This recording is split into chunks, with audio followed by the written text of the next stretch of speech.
are now listening to another episode of Streets to Success with Frank, Jalil, Tony, and Mike. Do me a favor. Do me a favor. Mike, do me a favor. So, typically we start off, give the audience a little background about you, your upbringing, born, raised, family life, early school, up until your preteen years. Okay. So I was born and raised in Staten Island, New York, by amazing parents. My father happened to be a narcotics detective. So I was raised by a real strong man who wanted to make a difference in his community and his family. A hard-working man who worked 2 or 3, 4 jobs, if possible, to provide for his family. My mother was a stay-at-home mom. She took care of 5 kids. I'm one of 5. Basically, my parents gave me everything that we needed. Not all the time was what we wanted. We were raised that if you wanted something, you had to work for it. So I could remember back in my childhood that everything that I wanted, one thing that I'll never forget is that I was always part of sports teams, and my father put me in, whatever I said I wanted to play. So I said I wanted to play basketball, so I was on a basketball team, even though I sucked at basketball. I just wanted to be a part of it, and everybody that was on the team had the blue and white Allen Iverson sneakers, and Really? So I wanted a pair, and my father said, well, you have to work for it. So I remember going to this restaurant that I used to go to every weekend called the West Shore Inn, and I asked the guy for a job. I'm maybe like 9 years old or 10 years old, and he said he would hire me on Saturdays and Sundays to clean the parking lot and to put the bottles of beer in the boxes for the returns and stuff, and I was able to make enough money to buy myself my first pair of sneakers. And then from that, I just learned that anything in life that I wanted, I had to work for it. I remember when a couple years later, I wanted a hockey stick to play street hockey. At the time, I was into street hockey. And my father went and bought me this plastic one from Modell's.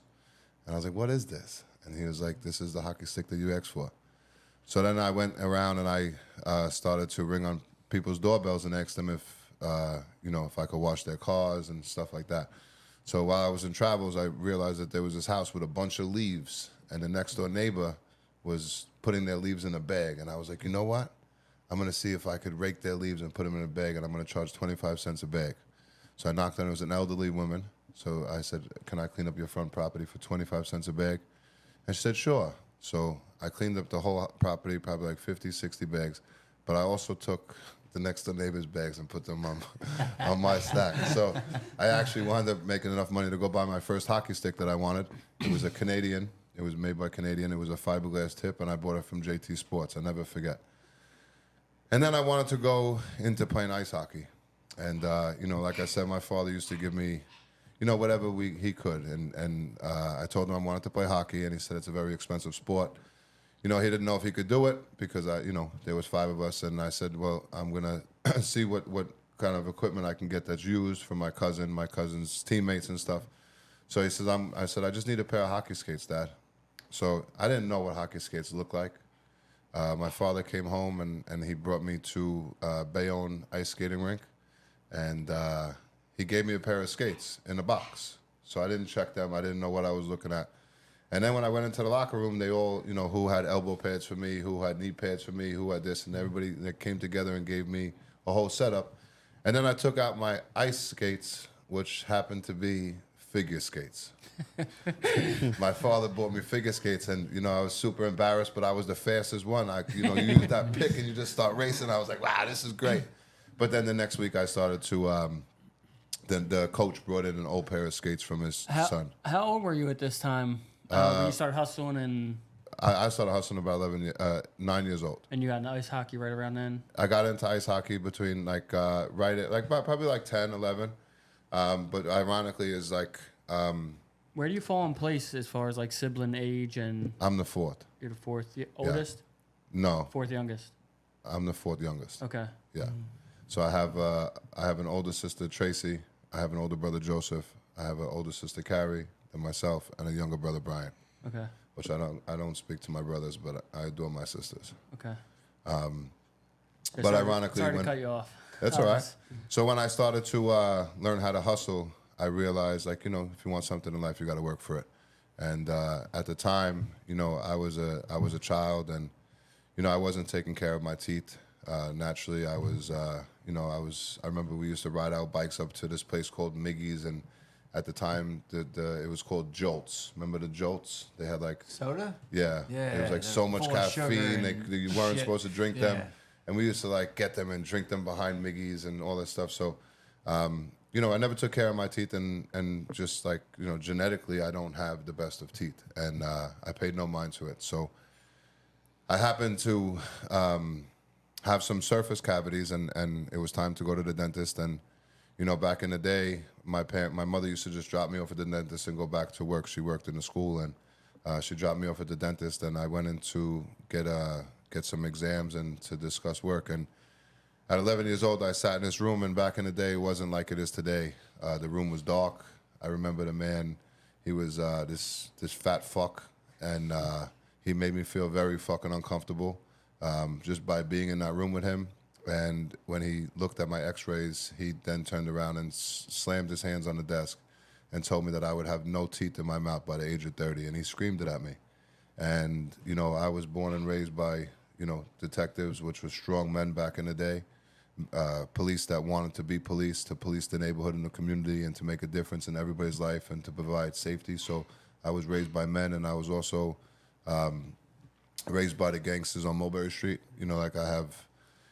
I have friends that, families work down there, and I started to go down there at an early age to work the St. Gennaro feast. So I was always around gangsters and real strong men. So, at that moment when that dentist had slammed his hand on the desk and put this feeling inside of me, I felt like I was worthless. But I was also raised not to talk, just to keep it going. So when I left that office, I remember saying to myself that I'm never fucking coming back here. I don't care. And I meant it. And I ran for 20-something years, to the point that I almost took my life if I didn't fix my teeth. And, after my whole life of addiction, and, when I got sober and when I straightened my life out and I started to fix my life, it was the one thing that I couldn't fix. And I didn't have $40,000, $50,000 to pick somebody. Forget about the money. I didn't think that I would feel comfortable enough walking back into that fucking room. Yeah. And, it got to the point where after my sobriety and after me starting my mission, it got to the point that if I didn't go and fix this, that I was going to take my life. And I sat on my couch deciding how I was going to do it. And at that moment, I realized that it's not the answer. Suicide is never the answer. I just imagine myself like, how would my parents feel? They didn't raise me to be the junkie that I become. They didn't raise me to run from things. They didn't raise me to even think that suicide would be acceptable. There's no reason for it. And thankfully, what I could tell you is that I'm just very thankful that I didn't do it. Nobody knew that I was suicidal. I was 5 years sober. I had a facade on that everybody thought that my life was great. And my life was great, and I was super thankful for everything that I've overcome, and I was super thankful for where I was and who I was, but it started to take its toll on me, because if I couldn't look at a man or a woman in their face and tell them that them too can rise, like rock bottom's rock bottom. It doesn't matter if you're a man, a woman, gay, straight, transgender. It doesn't matter what you are, but rock bottom sucks. And, rock bottom of drug addiction didn't kill me, and I was going to take myself because of not fixing something. So was that the reason that you got in? Excuse me. Was that the reason that you got into drugs? No. The reason why I got into drugs was because at 11 years old, after being mentally abused by that man and feeling worthless, I had to find comfort zones. So I really put all my effort into ice hockey. So I played ice hockey 7 days a week, and I was comfortable and I was okay. And then I was thrown off my team in high school because I was a fucking punk. And that's when I started to drink on the weekends on the outside of this place. It was Moore Catholic High School, and they had like a side yard that was full of like just like overgrown trees and stuff. And it was right next to Coral Lanes, which, that we used to buy St. Ides and 40s. But we used to have somebody buy them from them and put them behind the store, and then we would go and get them and then go back into the woods and drink them. And then I just got really comfortable. And you know, growing up in an Irish household, especially with law enforcement, you know, they're not drugging, what we think. You know, I know that my father wasn't a drug addict, but my father definitely liked to drink. My mother definitely likes to drink. So I grew up around it, and I thought that drinking was okay. So at an early age, I started to drink, and then when I got thrown off my team, my weekends were now open. So instead of traveling with my hockey teams, I was hanging out with the wrong. Is this with in the high school? Yeah, Like your high school years? Yeah, it was actually the 8th grade graduation is you know when it really sparked, because then we were familiar with the school, like where we like a bunch of my friends had gone to that school right in my neighborhood. Did you end up finishing school? Like high Yeah, school? I mean, Graduated? you know, like I was a problem child. Like I said, I was running from 11 years old into comfort zones, and my comfort zones was being a bully. You know, I say it all the time, is that hurt people, and I was one of those kids. I was a troubled kid. If I liked you and I respected you, you loved me and you adored me. But if I didn't like you for whatever reason, I was a motherfucker. You know, I was actually out of my class more than I was in the class. You know, I used to spend, if there was 8 periods, 6 periods, I was in Miss Goodson's office. She was the guidance counselor. But she would just let me sit in the room. She did nothing to guide me. You know, it was a private school. I remember sitting there like I would be taking copies of my ass on the machine, you know, and putting them all over the school. I used to rob. They used to have this snack cart, and you know, I used to rob the whole snack cart and eat all the stuff in there. So but you know, why I do was a think you problem child. If, you know, you grew up as a hustler, you said at early age, bagging leaves, got into hockey. What do you think, like, turned you down the path of, like, evil, I guess you can say? Because doing, like, Just because malicious things and stuff. I think that man, when he had, You think I don't know if it was his words or the way that he did it. First of all, I was raised by men, so when I had this fat, disgusting waste of a human life like prey on me, and the way he slammed his hand or the way he looked at me, I don't know if it was the room setting. You know, back in the day there was no LED lights. It was like dim and dark, and there was like that work carpet inside, so that smelt, and I don't know what it was, but it made me feel worthless, and I was okay being a piece of shit, I guess. Like, you know, and you know, my comfort zones weren't most kids' comfort zones, and even though I would always be around, people didn't know what I was battling with, because like I said, I never spoke. I remember when I was, my father used to take my family to a place called Long Beach Island in New Jersey, and I forget, I may have been 14 years old, 15 years old, and I was playing football with him on the beach, and I don't know, I used to just laugh and smile with my father, but I learned how to cover my teeth, and my front tooth was rotted away. There was like decaying on the side, and I had thrown a ball at my father, and he started, I don't know what he said, but I started laughing, and he seen it from afar, and he said, "Come here," and I went to him, and he's like, "Open up your mouth," and I wouldn't do it, and he's like, "Open up your mouth," and I'm like, "No," and then I walked home alone, and then when he got home, he came in my room, and he's like, "What is wrong with you? Like, why won't you open up your mouth?" And I was like, "Because I have a cavity," and I remember him looking at me saying like, why didn't you come to me? Like, you have insurance for this, Michael, and I still never told him. So naturally, I made him make an appointment and bring me in to get that one fixed, and then all the other appointments I dodged. I just got the one fixed that I could still halfway smile to make people think that I was okay, but meanwhile I wasn't. That one experience though at 11, like that one interaction fucked you up. Fucked me up. Boom. Boom. That was it. I felt worthless. I felt like I would never amount to anything. That man told me I would have no teeth in my mouth by the age of 30. There's a saying that says people will forget what you said, they'll forget what you did, but they'll never forget how you made them feel. Correct. Good or bad. So like that is like It's true. True. I still feel that, like, even speaking about it, like, I could still sit here and tell you that it makes me feel uncomfortable speaking about it. Right. Because it's just a part of my life that it made me who I am, but it's a part of my life that I wish that never happened. So when you say it made you who you are, it's a great segue into your accomplishments, your life now. So you had that bad experience. Yeah. You go on drugs from it. Yeah. Essentially. So naturally, I was drinking alcohol like a complete maniac. I would drink until I blacked out. I would always be in trouble. Back in the day, law enforcement was different. They didn't really want to lock kids up. They just brought us home. They would take out beer. Yeah. You know, I've got beat up by cops. I've got taken home. My father was a high rank detective, so you know, all I had to do was tell him who my father was. They would call him. I remember like being brought home in cop cars, and my father would rip me out of the cop car, beat the shit out of me in front of them, and they would go. My cousin was a cop too, so you know, like there was just more of like respect back in the day, but. You know, I used to drink to black out and forget who I was because I hated who I was. Does drinking then turn into like, so does it get to drugs? Yeah, so when you know, I would drink so much and so heavily, it became like my normal, you know, Like like every my day? Like no, it was just on the weekends. Okay. But it was heavy. Like I would drink from Friday to Sunday. And then recovering probably for 2 days. Yeah, but again, I was a hustler, so I would be up working, sweating, you know, doing my thing. I just never let it stop me. And I remember, like, I used to go up to, like, my friends' colleges, Westfield State, and I remember one time there was a kid standing in the corner of the kitchen, and he's, like, trying to, like, bite his ear off because he's so fucked up.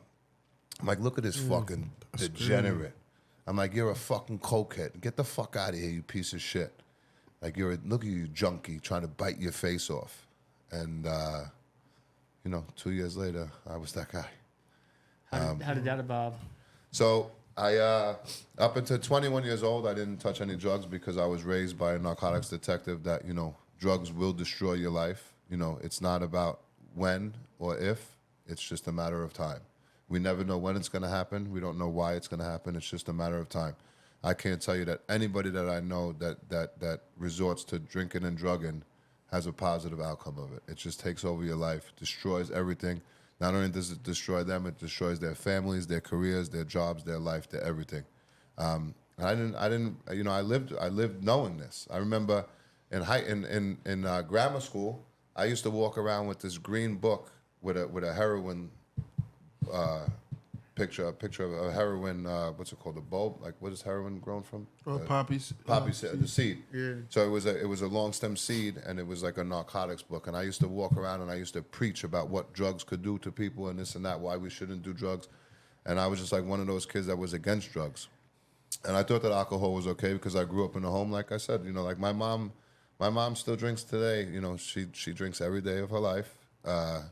You know, so I say that addiction is a disease that we're born with, but it's just a matter of what are you going to choose to be addicted to.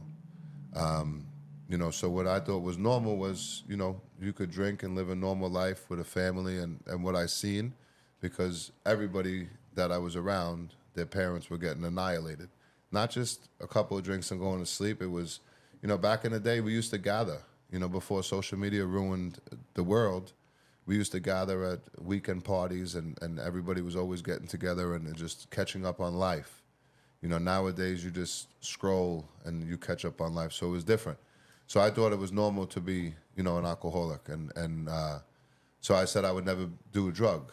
You know, like I was raised better. And I was down the Jersey Shore at 21 years old. I was with the wrong people. They asked me if I did a bump. And I said, yeah.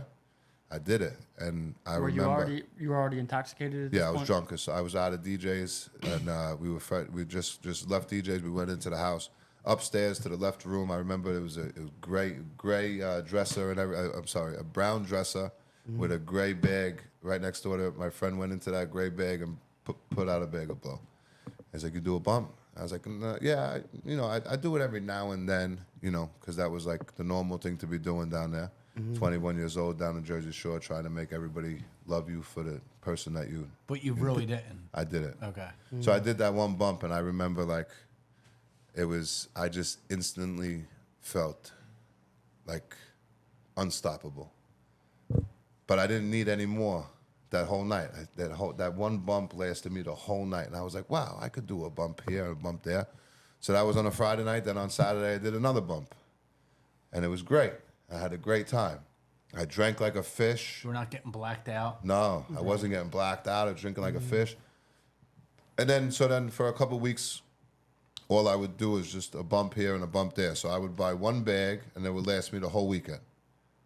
You know, and then from that, it turned into A bag a day. Then it turned into, 13 years of self-destruction and self-hate. And the more that I learned how commonly accepted cocaine is, the worse my problem got. Did you stop drinking, like after a point of you using? Oh, no. No? I used to drink to sniff. Hand to hand. I used to drink to sniff and sniff to drink. Okay. You know what's crazy though? Like he says how commonly accepted it was. Maybe it wasn't. Maybe your circle. Correct. Right? Like that. I only put myself around people that accepted me for it. Right. Because saying that in this room would be like, huh? But Yeah. like when you're out with doing that with Correct. people, it's like, but, yeah. but everywhere I was, like you got to remember, I'm an alcoholic. I'm young. I'm, running from my childhood. I'm only going to go places where I feel like I'm comfortable.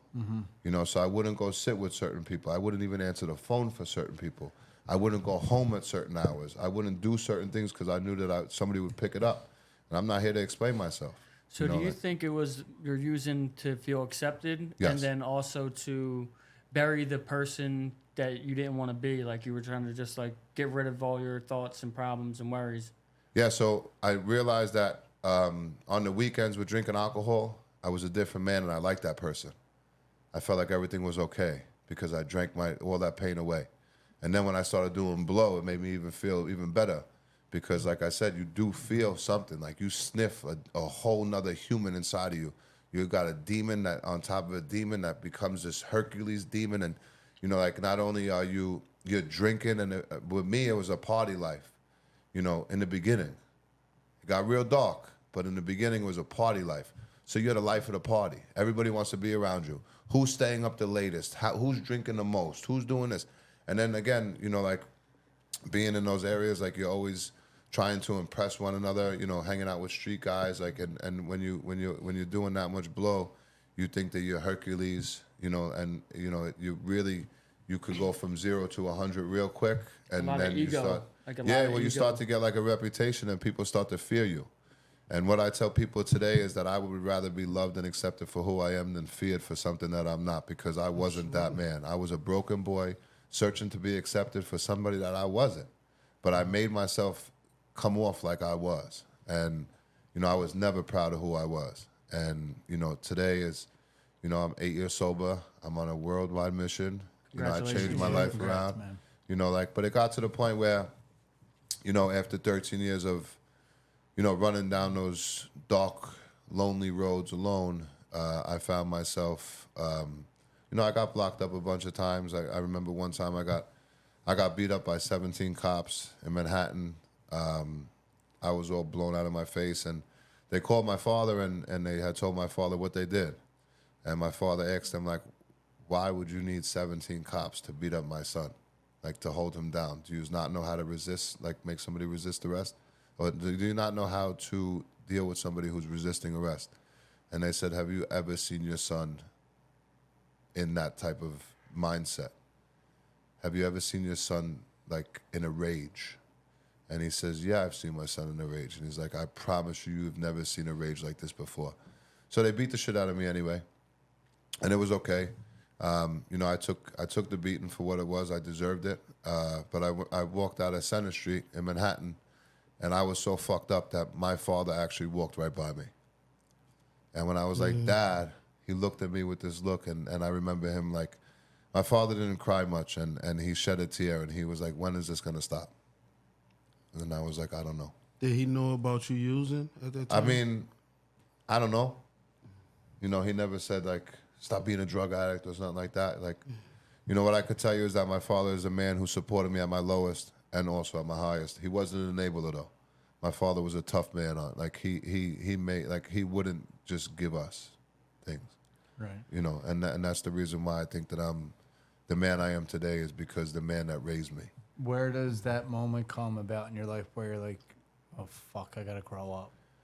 Wait, So- before you get to that, I just had a question. Like, when did it go from partying and being like socializing to that darker place where it's like you're relying on it to feel like a human being? So, as you know, at 11 years old, I was mentally abused by a dentist because of some cavities and shit. And when I tell you I ran from him, I really did. So after about 15 years of using cocaine to cope with the pain and to feel just something that I felt at home. When I used to sniff blow, I used to feel like I'm good, and you don't realize what you're doing to your teeth.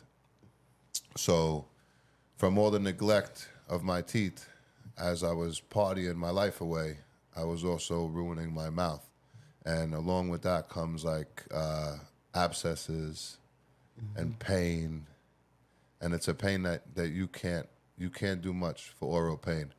So I sat in over 20 years of oral pain. I used to pop my own abscesses. I used to make my friend's father, who was a dentist, I used to say, "Oh, I just have a toothache. Can you?" He used to order me amoxicillin, so I used to do that. So I was on top of keeping my infections down, right? So I also learned early in life. I had heard somebody say, "Oh, my fucking brother's a crackhead and he keeps on getting these abscesses because he keeps on eating citrus." And then I realized, being at the St. Gennaro feast, every time I was down at the feast and I would have lemon, I would have an outbreak. So I didn't have lemon no more. I didn't have limes no more. Do you drink them now? Oh, now I do. Now I can. I did face my fears. But I also didn't. My father, growing up, was like a big corn on the cob guy, but because of my front tooth, I didn't have corn on the cob for 20 years. So, Wow. I just sat in this dark. He said no I corn know. on the cob. Honey buns. Yeah. So like I just sat. I don't know how you did it, bro. Yeah. But I sat in a lot of pain, which also triggered me to hate myself even more and feel like you ain't never gonna amount to this. And I remember saying to myself that maybe one day I'm gonna get a city job and then I'll fix my teeth. And I threw that opportunity away. I took the sanitation test. I did very well in it, and I just couldn't stop using blow. And I thought that I was smarter than the drug test. I stopped doing blow 2 days before my test, and I drank 2 gallons of water from my house to the center. I remember peeing in the thing and the guy saying like, "Yo, this is all water. You're gonna have to come and re-pee." And I was like, "That's fine. I drink a lot of water. Like I'm healthy." And I left, and I was almost certain that I was going to be hired by the New York City Sanitation, and I was hired, basically hired. I just had to finish my physicals and stuff like that, and the drug test was the last step. And I remember my rear axle had blown on one of my trucks, and the next morning I woke up and I was like, "Man, what am I going to do?" And I get a phone call from a 212 number, and I answered it. And it was like Dr. Einstein or Dr. So-and-so from the New York City Sanitation. And he wanted to know if there's any reason why there's traces of cocaine in my urine. And if I wanted to send it out, I could send it out for my own testing at Quest Diagnostics. They would send it over there, but I would have to pay for it. And I was like, "Nah, that's not necessary. Have a good day." And I remember going into my drawer, taking out an 8-ball and sniffing my life. Like I was like, this is never, I'm never going to be able to do this. So basically, Did you go to rehab? no. You just No. So after 13 years of running for myself, and I realized that I wasn't supposed to be this man, I also didn't want to be this man no more. And, it got to the point where it wasn't satisfying me anymore. I felt a lot of regret because of how I was raised and who I was raised by. I was raised by a narcotics detective, like I said, and I also had a lot of gangsters around me, and I just thought that it was more of like a pride thing. I was too proud to be this guy, and I was searching for the right outlet out of this drug addiction that I got myself into 13 years, and I couldn't find nothing. I searched for some manly guidance programs because like these programs that are out there won't work for a man like me. I had a problem with authority. I was full of self-hate. I was full of self-regret. I hated everything and everyone around me. These little soft-ass programs are not going to work for a man like me. So when I did find some programs that caught my interest, the prices were crazy. $30 grand, 40 grand. Right. And I was like, fuck this. I'm just going to die a drug addict. Where was your family during all this? Did they did you turn your back to them, or? I distanced myself. I showed up, a lot of times I showed up late after the party had started. So the party started, everybody's drinking, nobody's looking to pin things out. I didn't really come around much because at that time I had moved out. I moved out at an early age, so I always had an excuse of being I worked for myself, so I was always working. I worked from 7 a.m. to 2 a.m. like most normal people do. Sure. Yep. What about the gangsters that were around you? Did they know where To be you honest with hiding you, from them? the big time gangsters, the big time guys, or it was a hello and goodbye, and we just didn't really talk much to the big guys. Like if we ever needed anything, we could go to them. But some of the guys that were around there, they were dipping and dabbing in the bathroom with me. Oh, okay.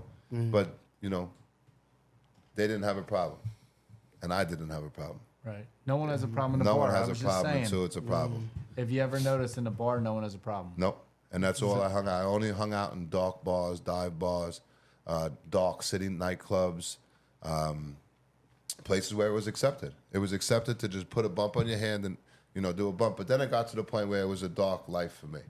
I sniffed coke, and I had lost my best friend of over 20 years. He exploded his heart. And I remember when I got the phone call, I dropped to a knee and I said, I'm never putting anything up my nose again. And it lasted about a week, to the point that I actually sniffed coke in the bathroom during his memorial mass.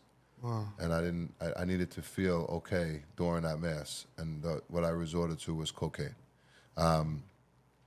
But, I got to the point that 13 years on just running and totally like neglecting life for what it was and feeling worthless and feeling like I'm never going to amount to anything, that I was ready for a change. I didn't want to be this man no more.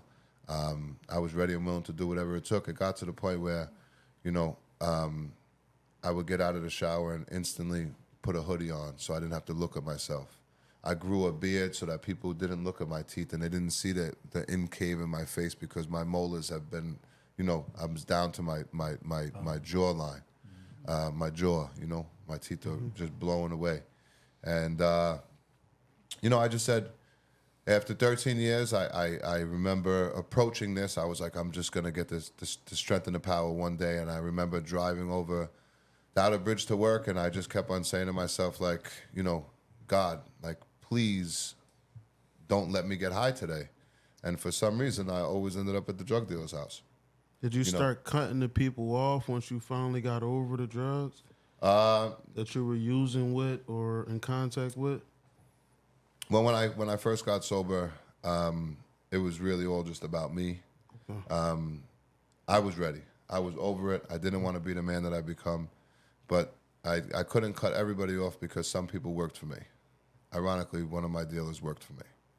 So what I did was in construction, right? Yes. Yeah. So, I mean, I hired all my dealers, but at that time, only one worked for me. I wanted them around me so I could have endless amounts of coke. Like that's what it was. And then if I didn't have money, don't worry, payday's on Friday. You'll get pay and I'll give you whatever I owe you. So coke was always available for me. But when I got sober, I had the mindset that, I'm going to go out on March 25th, 2016. And if I make it home, I'm done. And I meant it. So on March 25th, when I got home that night is when I came forth to my ex and I told her what I've been doing. She told me, don't come home. Like, typically that, how disgusted she was. And she told me, I forget the exact words, but I wound up leaving and going to my sister's house and breaking down to my sister. And then I came back home and I said that the next morning that I woke up was going to be the first day. And I meant it. And ironically, the next morning was Easter Sunday. So I had to wake up that morning and text my sister, Tracy, and tell her that I wasn't going to come. I didn't feel good because they didn't know what I've been going on in my life. And they were like, oh, we wish you were here. And I'm like, yeah, me too. Too bad I'm, going to face the biggest obstacle of my life. And my ex had left me at the time, and I was in a dark house. I was all alone. And I just remember looking myself in the mirror and saying that, you know, if there's one man that's going to be able to do this, it's me. I have to do this. Like, I don't have insurance. I can't go to rehab. I can't afford this program. I'm not going to ask my father for money. But at the end of the day is that, I put myself in this position, and I'm going to get myself out of this position. What do you think was different? What do you think was different from this time and all the other times you tried? I only tried about 2 times, but to be honest with you, I was just, every time I went back, I just realized that I never wanted to be that man no more. But you were just so deep into it that you thought that this was the only man that I could be. And then I finally just had enough. I just, like, you get sick and tired of being sick and tired. I was sick of lying to everybody. I was sick of running from my father. You know, I built well over 200 decks, literally on a lot that I grew up in. It was wetlands at the time. I don't know, 2000, whatever years, the laws changed. The wetlands became buildable, and I wound up grabbing that contract. And I remember that my father used to call me every single morning at 9 o'clock and ask me if I wanted to go for breakfast. And at 9 o'clock in the morning, I couldn't even speak. That's how fucked up I was. And then I would drive down the block down, like my house, he would sit, it was like a T. So like he would be at the end, my house was right on the corner, right at the end of this one-way block that came this way. And I would drive on the opposite street, and I would look down that street, and I would see my father sitting there on the bottom of the stoop, just waiting to go for breakfast. And I was so fucked up that I couldn't even join my father. And a lot of this stuff just started to take its toll on me. And I just didn't want to be this man. And that's what I always tell people that don't understand what an addict is. An addict is not who they want to be. It's just that sometimes we just feel like this is all we can be, you know. And I knew that I was raised by, my bloodline is all heroes and warriors. My great-grandfather is, my grandfather is a Bronze Star general. My father was a heroic officer. And here I am, I'm this worthless drug addict. And I was like, I just can't go out like this. So after, the difference is that I really wanted it. And after seeing the reality is that I'm going to have to do this. It's either I'm going to do this or I'm going to end up dead. Like, I was near death. I wouldn't have made it. I wouldn't have made it another 6 months. And again, it was only cocaine and alcohol. I didn't fuck around with pills. I always said that if something happened to my family or my friends, I had to show up. That's how I was raised. You shut up and show up. So me being able to shut up and show up, I didn't have to talk. So I showed up to many things fucked up. Like where I couldn't speak, but I was still there. You know what I'm saying? And at the end of the day, I just had to put the effort into it. And March 26, 2016 was Easter Sunday. I sat on my couch in a dark room. I remember, looking in that mirror. Early in the morning, I had a little conversation with myself. I screamed at myself. I cried by myself. And I started to reach out to some people on social media. And, I never thought I would be who I am today on social media. I influence people across the world. But I could remember when I was at my lowest that these motherfuckers would read my message and not answer. And that's why when I tell people, like, you think that all these people are real and what they say on social media is real, they ain't. And I have proof. I have proof of messages that were read. But I did reach out to a guy named Austin from Sober Evolution, and I was like, hey, man, I need some guidance. I don't know what to do. I don't know how I'm going to do it, but I need to do it. And, I can't go to rehab and this and that. And he was like, listen, if you can't go to rehab, you don't want to go to rehab, it's all right. You got yourself into this problem, and there's ways out of it. You need to find something that's going to keep your mind where it needs to be. He's like, motivation works for people. So I searched motivation, and the first couple of videos that I seen was one was just like this like nerdy white guy, and I'm like, this guy ain't inspiring me. And another one was like just an image, and I was like, this is not inspiring me. And then there was like this cover. It's like a black chiseled out guy, and it said legacy, and I clicked on it. I thought it was you, Lo. Yeah. Black chisel. Yeah. Right. So it's legacy. And it's by William King Hollis. And those words changed my life. I listened to everything I needed to hear on my lowest point of life, and I realized that I could become the champion that I want to become.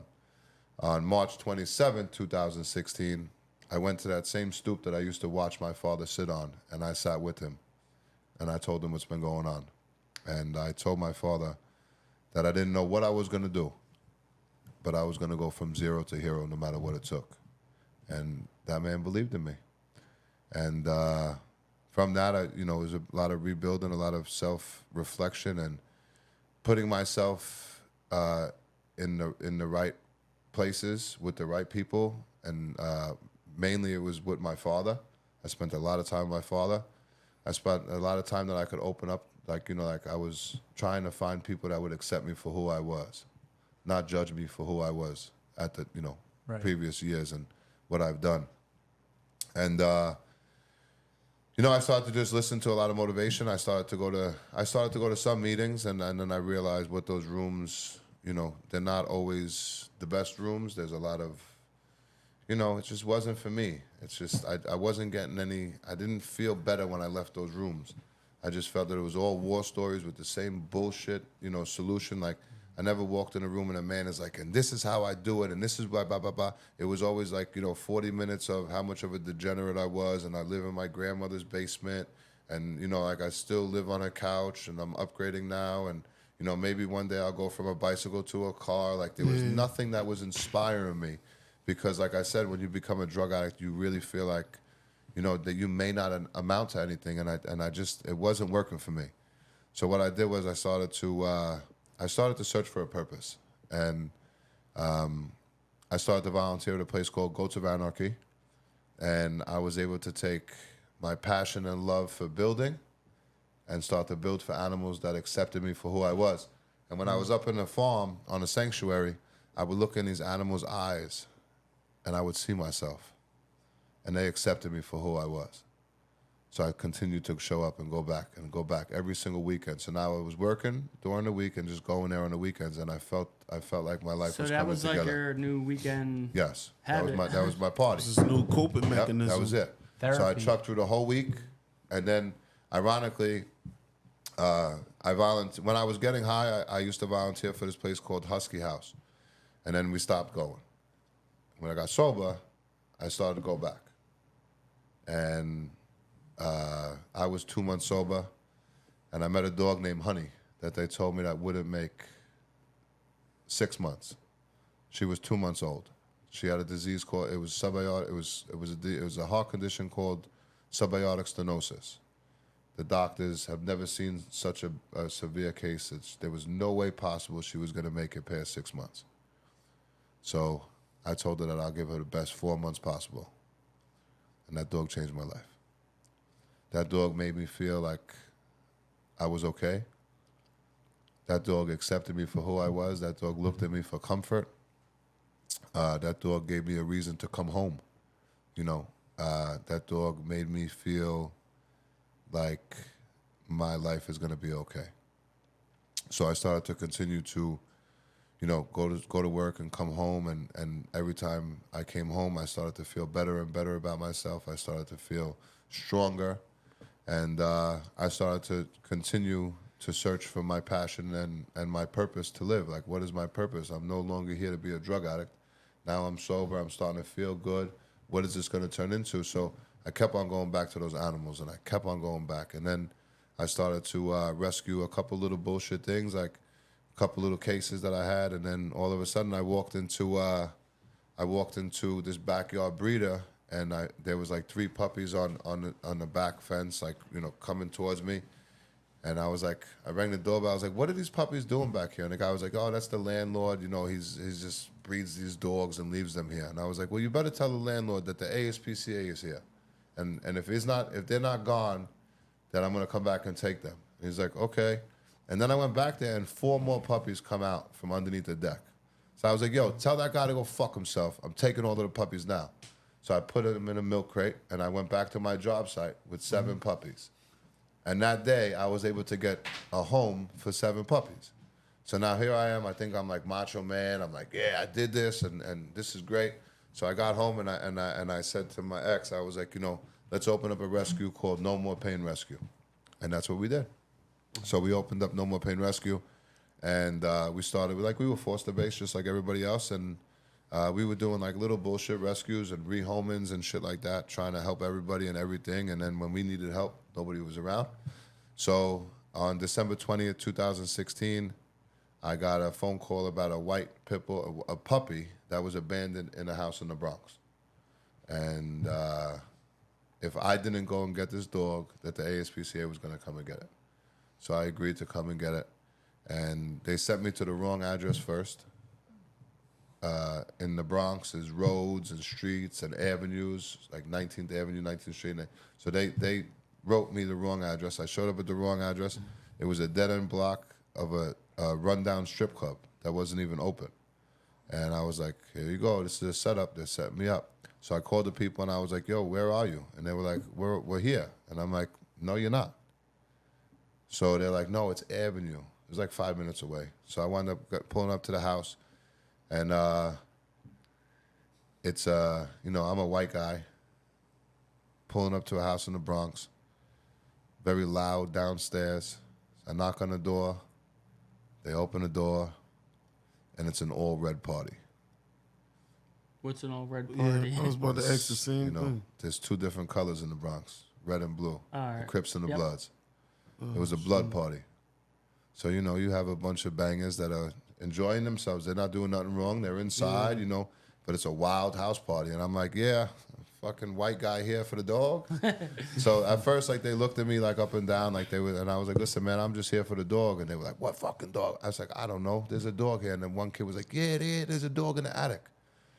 So I was like, all right. He was like, yeah, just go upstairs and go in. I was like, come on, bro. Walk with me. I said, I don't know what's behind that door. So we walked up the stair. It was a fire. It was like it was a metal staircase, like a fire escape going up to the second floor. And they let me in, but the dog was in the attic. And she had broken out of her cage. She was severely neglected. She was living in fear. She wouldn't have made it out if the ASPCA came. Took me 40 minutes to get her onto a slip lead. And I had no experience. I was just the beginning of it, being a rescuer. I showed up for a dog. I thought it was going to be this happy and healthy dog.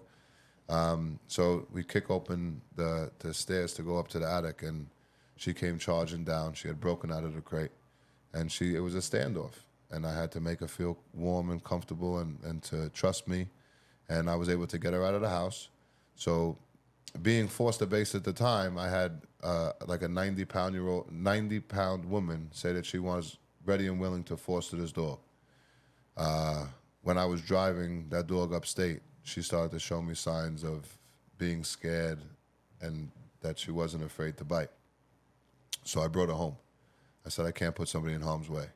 Brought her home, put her in my garage. She was a biter. She put multiple people in the hospital, And I got a phone call that corporate got a phone call about her, and that if I didn't get rid of my dog, that I was going to be evicted. So I tried every single trainer. Nobody showed up. I called every single rescue. They all said to email the picture. We emailed it. They called right away. The second I told them that, she's biting, nobody wanted to help me. So I told them, I said, you have to give me some time. I have to figure this out. I'm not just going to put this dog in the shelter. Just give me a little bit. Ironically, I got a phone call from this Taryn Fine, and she's about a project, because I was a contractor at the time. And then she said, Craig owns this property where this other rescue just left, for whatever reasons. He said, if you need a place or you're looking to open up a place, he would love to meet with you. And I was like, what? This is crazy. I said, can I meet him tomorrow? And she's like, yeah. So I met him at the place. I told him what my intentions were. And he said, listen, I can't do what you do, but I could help you out by giving you this place. And I said, you won't regret this. So I then started to build. So I would be working all day long and taking all my money and just started to build like these outside pens. And I had a vision of just building a small little rescue. And this was in June 2017. And then I realized, like, I'm going to show the world what Pitbulls and Addicts could do. So June 6, 2017, I had 5,000 and a dream to build a safe haven, that if I was a rescue dog, how would I want to live? And that's exactly what I did, How many rescue dogs do you have now? I have over 40 dogs in my program. I've saved and rehabilitated. Some went home, some are no longer with us. Well over 1,000 dogs. I have never euthanized a dog for any other reasons besides a medical reason. When these dogs come into my family, as long as there's fighting them, we're fighting for it. My way of rescue is that most people are foster-based. I built a foster home. So I built a family that takes care of them while they're waiting for their second chance. And the ones that can't go into another home, they have a home for as long as I'm here. And I hope that when I do leave this world, because we don't know, if tomorrow's not promised, and we don't know if we're going to be here. But what I do know is that I could leave behind a legacy of what real rescue is. And real rescue is not taking an animal out of harm's way and giving that dog to somebody else to take care of and to claim hero. There's nothing heroic about animal rescue, children rescue. There's nothing heroic about making a difference when it comes to the way that I feel. I did tell my father that I was going to go from zero to hero, so I'll take that and I'll wear that on my back all day long. Like I have a shirt that says 0 to hero, because I did go from a 0 to a hero. But that doesn't mean that I forget where I come from. And a lot of people that are in rescue just want the clout or the fame, or they want to be praised for the work that they do. That doesn't sit well with me. What sits well with me is actually changing the life of the broken soul, because I understand them. Most of these dogs that come in, that I rescue all abuse and neglect. I don't do owner surrenders. I don't do happy dogs. I don't do healthy dogs.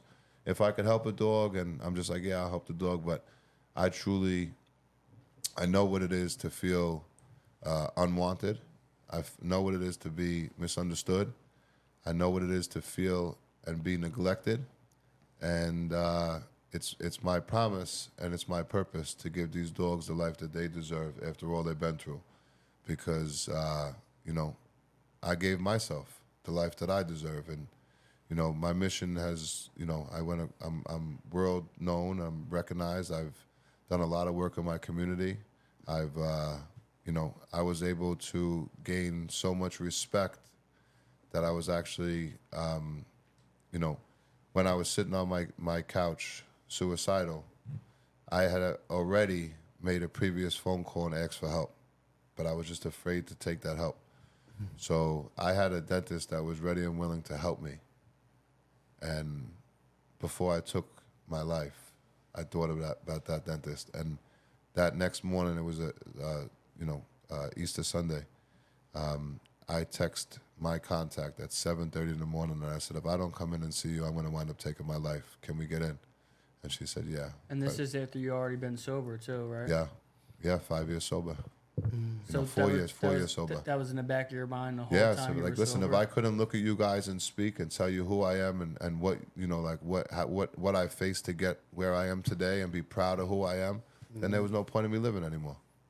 That was the source of all your problems. Yeah, for real. that was it. And the truth of the matter is that I didn't realize why I had become this drug addict. I didn't think it was, in the beginning of it, I thought it was normal because of it's never going to get the best of me. I wasn't raised by junkies and, I was raised different. I didn't think that I'd ever become this. But, when I started to really want to change my life and start to reflect back on my upbringing, and I had a beautiful life. Like, a lot of people, they don't have what I have. Like, I had an amazing family. I had amazing parents. I wasn't supposed to become a drug addict. Maybe an alcoholic, but not a drug addict, But I ran that 13 years. I never robbed nobody. I never sold a tool to support my habit. I made money to support my habit. And, I was raised different. And when I started to think about my life and I started to reflect back, it's when I realized how traumatized I was. And I was just a coping mechanism. And that's why I tell kids nowadays, like, you need to speak. There's somebody out there who understands you. There's people out there that want to help you. You're not alone. And if my story could brighten somebody else's future because of somebody else's words, like, there's a lot of people that are spoken down to by their parents, by, you know, a bully in school, a teacher. You know, you never know what words could do to somebody, and I'm a prime example of what words could do. Being raised in, you know, like I said, I had the best of both worlds. You know, I'm an 80s baby, growing up in the 90s and early 2000s. You know, high-ranked detectives, gangsters, you know, no social media, no cameras, no nothing. Those are the best of both worlds. You know, I was around fucking men.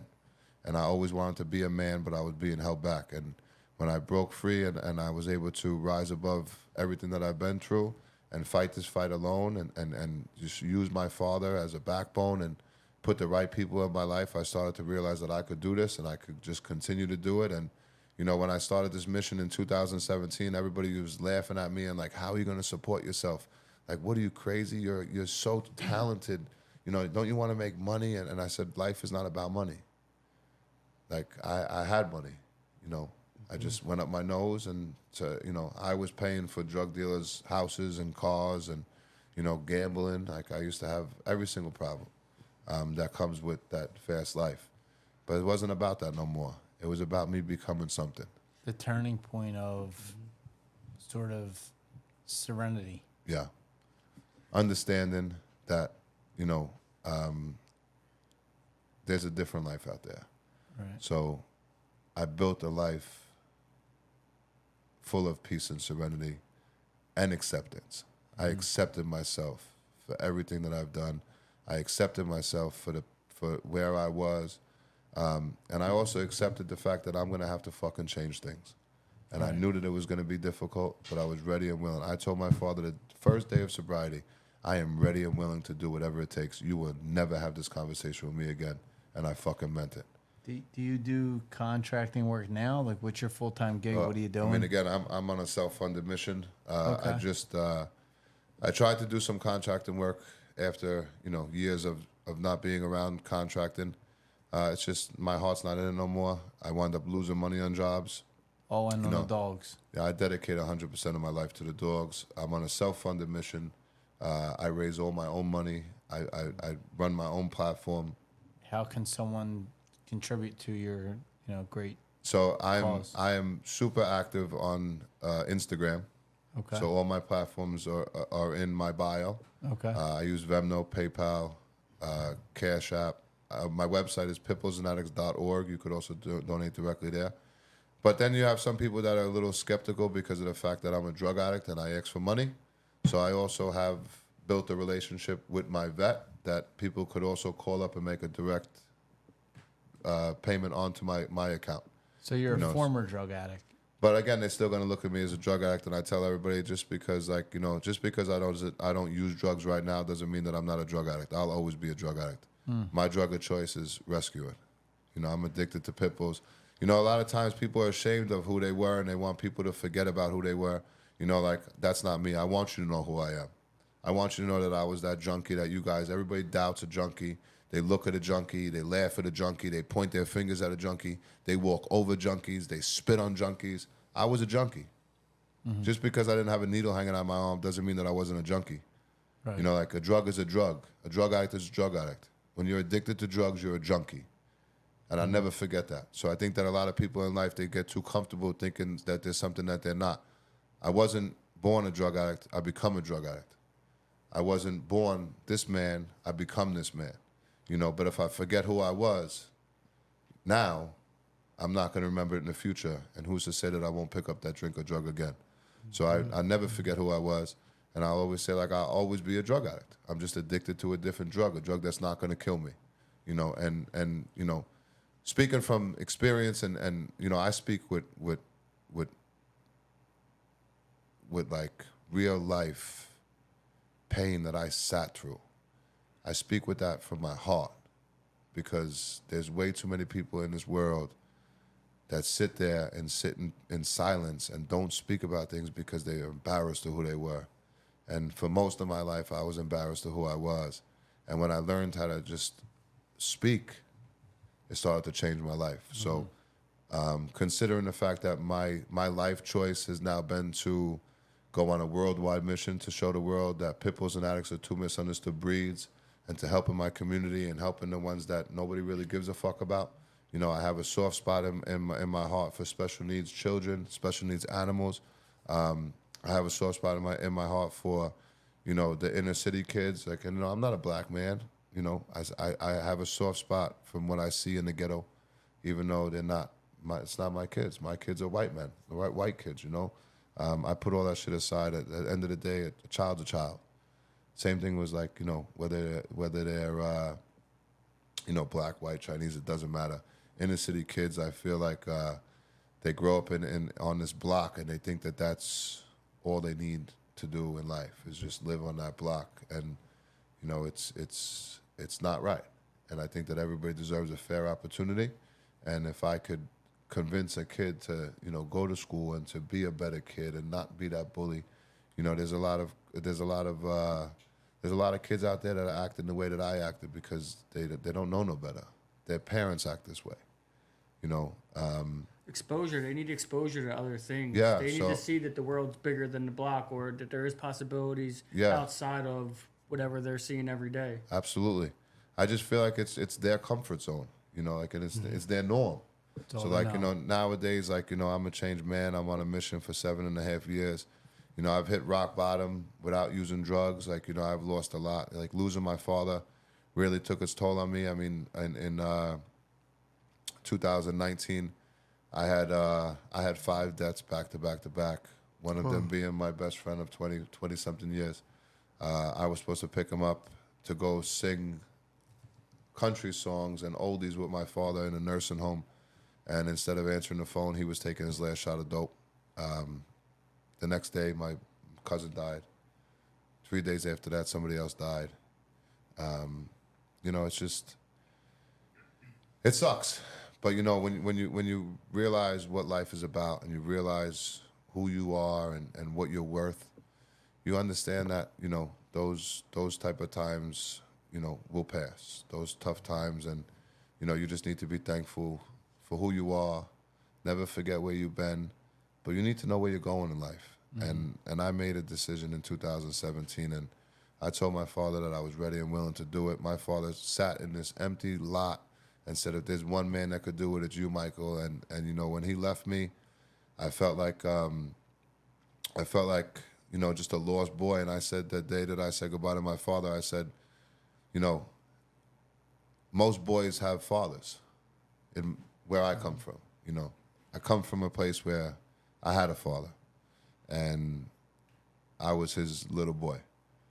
So the day that I said goodbye to my father, I said that I had to become a man. And at least he got to see you, you know, on the better side of things. You know? And then, you know, like, shortly after that, my father started to decline with dementia and Parkinson's. And what I could tell you is that for 18 months, I stood beside my father's bed, sober and proud, and my father died a proud man. Nice, man. It's a great fucking story. Great It's a great story. Come full circle and fucking right. You the shit, bro. Yeah. Right. Listen, I just, you know, a lot of people are ashamed of who they are, and I'm not. Well, you said earlier when we were talking, like, He's very I'm sorry. vulnerable right now. I'm sorry. Yeah. Like, you're putting it out there, man. It is what it is. This is my life. Like, this is not a scripted story. Like, I'm not here.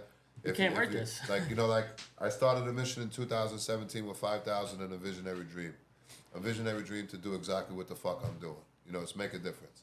I don't know when I'm going to be gone, and when I'm gone, I hope to make just a little bit of a difference in the future. Seems like you're putting it all out there right now. You making a difference in the present. Yeah, no doubt. I mean, but again, I want to change the future. I don't think that kids don't need to resort to drugs. Yeah. People don't need to resort to hate and you know, being divided and thinking that people are better than one another. And social media has made it so easy for people to judge and label one another. Like, it's like, you know, like, you got to be real careful who you surround yourself with.